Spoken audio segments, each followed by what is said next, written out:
दोस्तों नमस्कार, बहुत स्वागत आपका चौकस भारत में। मैं आपका दोस्त ब्रजेंद्र। आरजेडी के कद्दावर नेता या यूं कहें कि राज्यसभा सांसद मनोज झा ने आज तेजस्वी यादव के यात्रा पर बड़ा बयान दे दिया है। उन्होंने कहा कि तेजस्वी यादव की यात्रा में जिस तरह की भीड़ है उसे भीड़ की संज्ञा देना अनुचित होगा।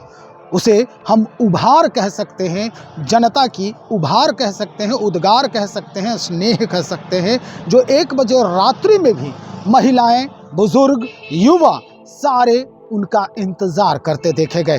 दरअसल मनोज झा ने यह भी कहा है कि तेजस्वी यादव की वजह से पूरे बिहार का जो राजनीतिक व्याकरण है उसमें परिवर्तन आ गया है। तेजस्वी यादव को लोग रोजगार के रूप में, अस्पतालों की विधि व्यवस्था के रूप में या अन्य कार्यों के सफलता संरचनात्मक जो पुरोधा है उसके रूप में जनता देख रही है। और यही वजह है कि लगातार चाहे 2 बजे रात में हो या 12 बजे रात में हो, तेजस्वी यादव के सभाओं में ये भीड़ देखी जा रही है। चलिए सुनिए क्या कह रहे हैं मनोज झा। देखिए, इस यात्रा का मैं 20 तारीख से हिस्सा रहा और संभवतः मैं इतने वर्षों से राजनीति में हूँ, कई जगह देखा है ये उभार लोगों का स्वतः स्फूर्त, बल्कि भीड़ कहने का दिल नहीं करता है, मैंने नहीं देखा। तेजस्वी जी अब तक 22 जिले कवर कर चुके हैं और हर जिले में पहले सभाएं हुई, सभाओं के बाद ये तय पाया गया कि 3 तारीख की रैली के मद्देनजर अब हम रोड शो करेंगे। पटना से चल करके कल सुबह जब हम 10 बजे चले पटना से, हम सुपौल पहुंचे हैं रात्रि के 2:30 बजे। इससे आपको अंदाजा लग जाएगा कि इस यात्रा का व्याकरण क्या है।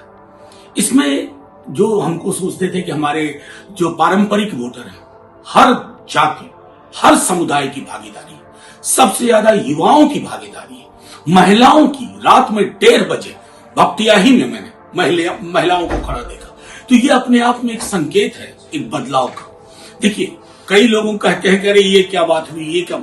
सच तो ये है कि तेजस्वी जी ने यहाँ का व्याकरण बदल के रख दिया है।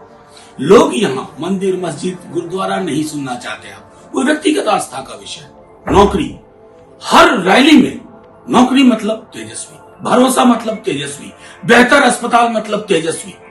ये जो सरोकार की राजनीति है, जिसमें जो हमारे, जिसको हम कहते हैं कि उस तरह के वर्कर, स्कीम वर्कर्स, आशा, आंगनवाड़ी, ममता, रसोईया, उनके मानदेय बढ़ोतरी की बात हो रही है।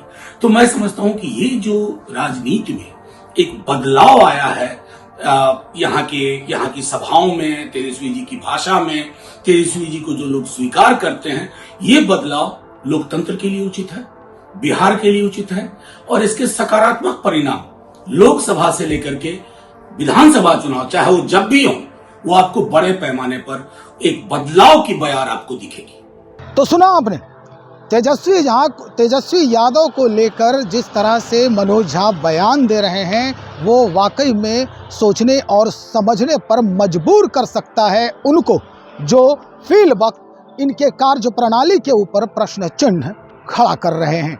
विपक्षियों के लिए ये जो यात्रा है तेजस्वी यादव की, ये सिरदर्द साबित हो सकता है, क्योंकि जिस तरह की भीड़, जिस तरह के उभार या उद्गार देखे जा रहे हैं यात्रा के दौरान, वो निश्चित तौर पर आने वाले दिनों में तेजस्वी यादव के लिए एक सफलता के सीढ़ी के रूप में, सोपान के रूप में काम करेगा। चलिए इंतज़ार कीजिए और हम भी कोशिश करते हैं कि तेजस्वी यादव कहाँ कहाँ क्या कुछ और नया बयान दे रहे हैं, जो हम आपके लिए बटोर कर लाने का प्रयास करेंगे।